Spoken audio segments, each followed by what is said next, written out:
In mini lecture 32, we want to look at what happened if we want to use the Phasor method with either mesh or nodal, and we have more than one frequency in the circuit. Okay, what do we do? If you think about, we are solving circuits that are sinusoidal circuits that are operating in steady state. When we say steady state, we're talking about circuits that are on for a relatively long time, long enough for the natural slash complementary response to die out. Okay, so and that's typically, again, that represents a large class of electric circuits. Certainly those circuits that you plug into your electrical outlet fall in that category, and many more than that. So we call that steady state. In essence, if you think about your math differential equation course, it is the particular response of the circuit that remains after the natural response has died out. We in electrical engineering call those AC circuits that are operating at one frequency, and we're using the Phasor method to solve them. Okay, so the question today is, what happens if you have more than one frequency in the circuit? How do we handle that? You have to think the way the Phasor method essentially allows us to convert to the Phasor domain, which instead of solving for sines and cosines in those sources, we solve for the exponent version. We convert the circuit to Phasor domain by converting the sources, and then we convert the inductors and the capacitors to impedances. So the impedance for an inductor is J times omega times L, and that omega is picked up from the frequency of the source. And for the capacitor is 1 divided by J omega C. Again, that omega is picked up from the frequency of the source. What do you do if you have more than one frequency? So we're going to talk about that a little bit. And the answer to that is superposition. So it's a great way for us to revive superposition, something we saw earlier. And when we saw it as it's a tool that we can use that potentially, again, I'm underlining potentially could simplify the circuit solution. It may not. But in the case of if you want to use phasors and you have more than one frequency, it is a requirement. So let's go to the document camera, and I want to outline that process, and then we're going to go on and do an example just to illustrate what we're talking about here. So let's go to the document camera here. So again, we're talking about the Phasor method for AC circuits, steady state AC circuits with multiple frequencies.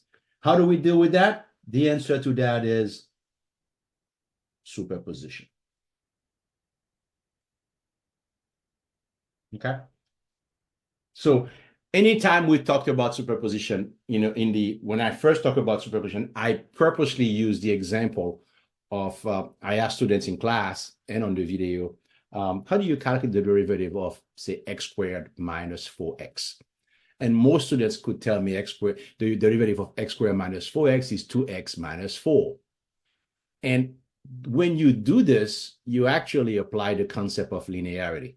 You understand that the derivative is a linear operator, so you can differentiate x squared, which gives you the 2x. Then you can differentiate x, which is the derivative of x is 1. Then you multiply by the constant minus 4.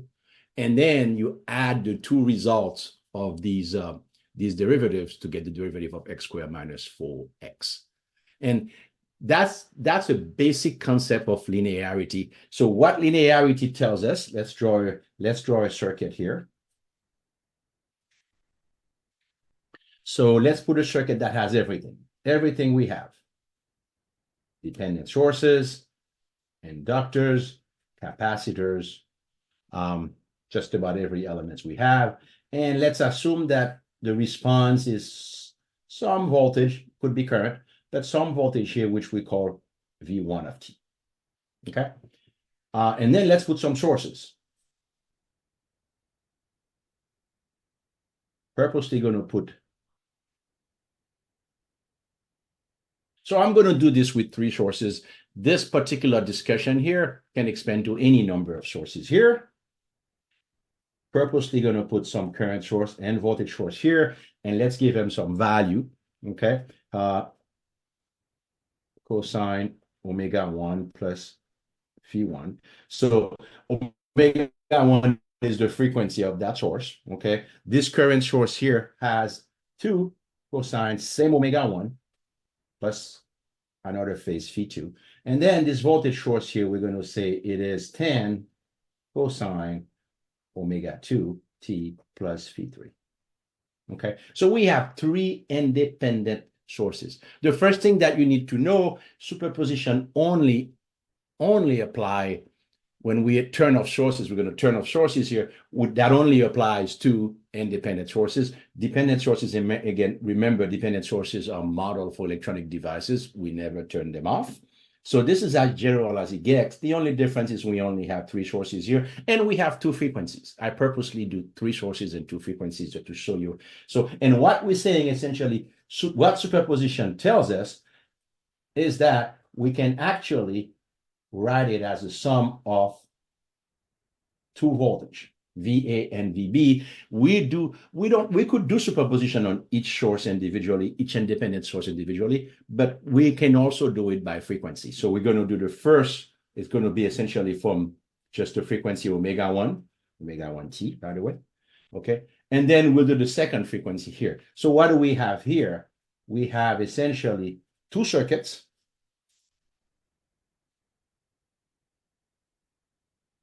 The original circuit here. Okay. And this one is going to have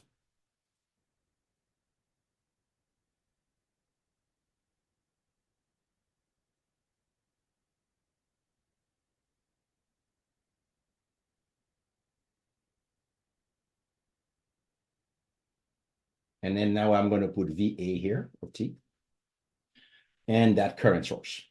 So I'm doing the superposition by frequency as opposed to one independent source at a time.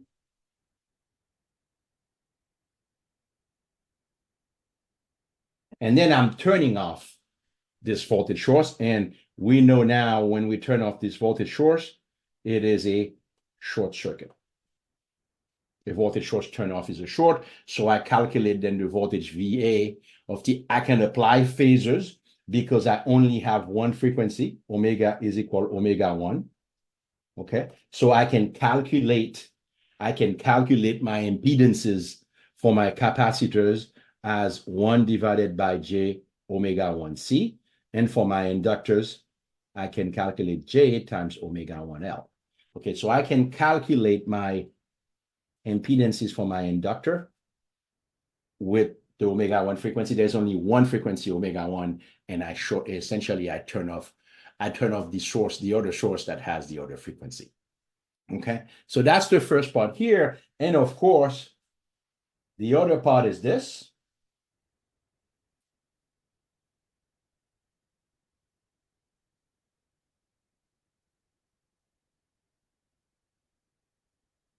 VB of T, same circuit.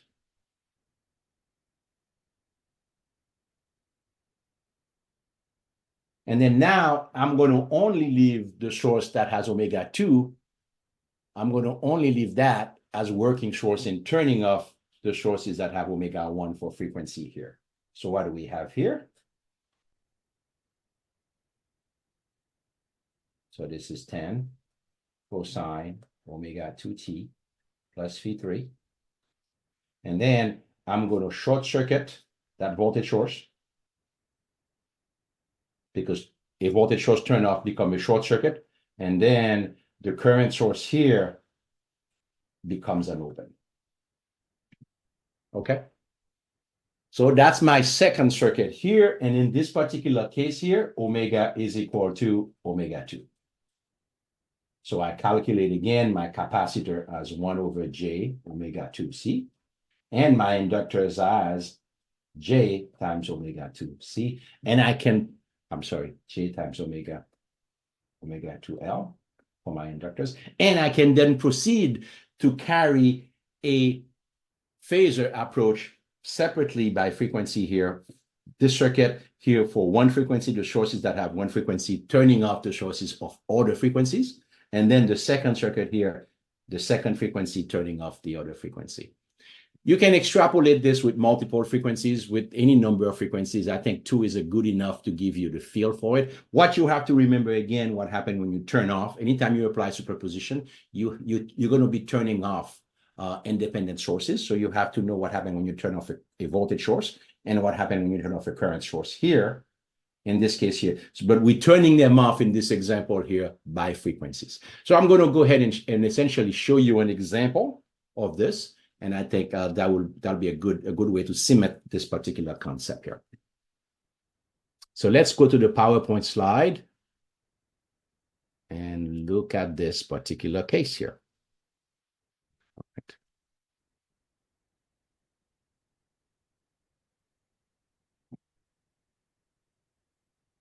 So what are we looking at here? We're looking at a circuit that it's probably as complicated as you have, but in terms of when we're applying, the first thing that this circuit is asking you for the steady state voltage V of T across the combined resistor and that battery, that 10-volt battery. So clearly this is a circuit that's operating in steady state, but the thing that you have to notice here is the frequency of the sources. Certainly you have a source here that has 10,000 radians per second frequency, 10 to the fourth. Okay, that's 10,000 radians. So you have a source that's a sinusoidal source, but you have two batteries, two DC sources here, two 10-volt batteries. So we need to treat those differently. What you need to realize, essentially, a DC source is a sinusoidal source with zero frequency. So you can think of a DC source as a cosine source with a zero frequency. That's a DC source. So we're going to essentially look at two frequencies in the circuit. One frequency, that's the DC frequency, which is 0 radians per second. And then the other frequency is the 10,000 radians. So we're going to apply phasors to both. Of course, that first part is going to be a DC circuit. So we're not going to have, much to do, but it's still going to be a solution here. Okay, so let's look at that. And then, so we're going to solve the circuit twice, one for the batteries, the two 10-volt batteries, and then the other one for the sinusoidal signal in the voltage source. All right.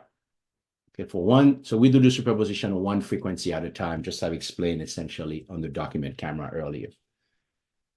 So first thing I do, I'm considering the sinusoidal source first, okay, because we've been using phasors with sinusoidal source, so I want to at least get you to see that to get you in the comfort zone here. So again, you can see that I'm changing this. I'm calling it V sub AC because that's not the original voltage, so I need to call it something else, okay? And then I'll call the other one VDC, and then the sum of the two will be the complete solution that we were looking at here.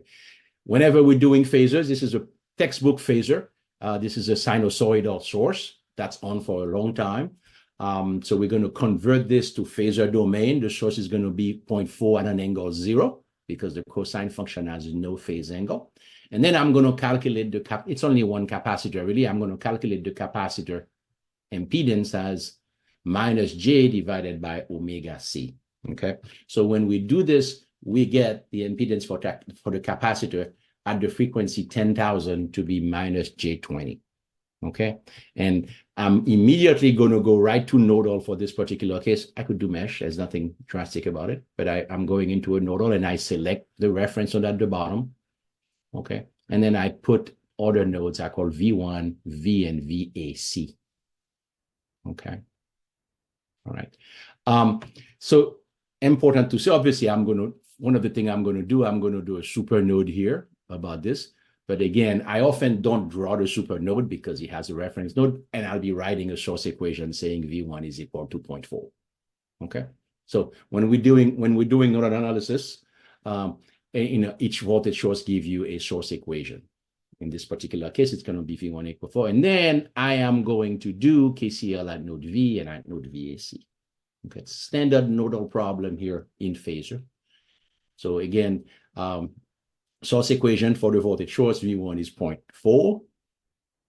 And then I go ahead and do the KCL at node V. Yes, I am doing the KCL and the voltage current relationship together now because we're coming to the end of the semester and I'm hoping you have gotten enough practice to do this. So this is the KCL at node V, okay? Okay, so this is an interesting thing that the current I here, the 20I, essentially on the dependent source, dependent on that current on that wire. That's something we don't typically do. We don't put a current not on a wire that doesn't have an element, but that's a model for an amplifier, and that's the model for the amplifier. So we use the model here. So we have to eventually write the current I in terms of node voltages essentially. So here 0.4 minus V divided by the combined impedance of the 50 ohm and minus J20, okay, plus 20I. I'm doing a KCL at node V plus 20I, and that's equal V divided by 1 million ohms, the current on that resistor, that 10 to the 6 resistor, plus V divided by 10, okay? So the only thing I have to deal with essentially is again, I need to deal with the I at this point, but that's why KCL at node V. And of course, so we also can realize that current I here, so I, which is not something we would do normally, but that current I, 20I plus I, must be equal to the current on that 10 ohm. So we can show that the current I is V over divided by 210, okay? So plugging that back in, then we get these equations here in terms of V, and we can solve for V. Okay, it's a standard nodal problem here, except the only trick here essentially is that current I is sitting on no element, but it is part of the model. Generally, we wouldn't have a current on a wire that doesn't have an element. So we solve for V from that, and V is 0.322 with an angle of 4.39. Okay. And then I can do KCL at node VAC. So that means 20I plus VAC divided by 2000 equals 0. Okay. And of course, I've already solved for I in terms of V, and I already solved for V, and I can solve for VAC. Okay. So VAC is 61.33 at an angle minus 175.6 in phasor. And of course, in the time domain, we write it in terms of the cosine function with the frequency of 10,000 radians per second. Okay, so that's the AC portion. That's the portion for the 10,000 radians per second source. Now we're going to go ahead and solve this circuit for the DC, for the 210 volt source, using the frequency omega equals 0. So, and what happened when you put omega equals 0? You can see something you expect. The capacitor behaves like an open circuit. And you can see the capacitor behave like an open circuit because as we put omega equals 0, the impedance becomes infinity. Okay, so it makes sense of something we routinely say, that the capacitor behaves like an open circuit if it's excited with a DC source. That particular case tells you that. Okay, so we can replace this circuit again. Once you essentially realize the capacitor behave like an open circuit, the 50 ohm essentially won't have any impact, and you're going to have just the right-hand side, just that part of the circuit will remain. Okay, and that's what you're going to see in my next slide here. And then I go ahead and do, similarly, I do a nodal analysis here. I'm going to do 2 KCL, one at V, call it VDC, because again, this is the case for only the 210 volt sources here. So KCL at node V is 20 plus 20I equal V divided by 10, the current under 10 ohm here. Okay. And I can solve for V, and then KCL at node VDC, 20I is equal to essentially the voltage. Again, I should probably ask the 10 volt, the source equation for the 10 volt is here, and the source equation for the 10 volt is here. So here we got 10 volt here, and we got 10 volt here. So that's why you see here that I'm using 20I is 10 minus VDC, so the 10 volt minus VDC divided by 2000. Okay, and I can solve for VDC to be the 9.6 volt.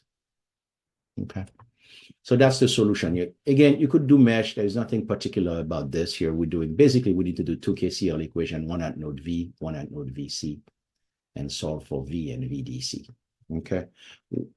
So the original problem then, when we use superposition, is we sum up the response VAC plus VDC, and that gives us the original solution. So we were able to use phasors, but we use them essentially in the circuit by considering sources that have one frequency at a time.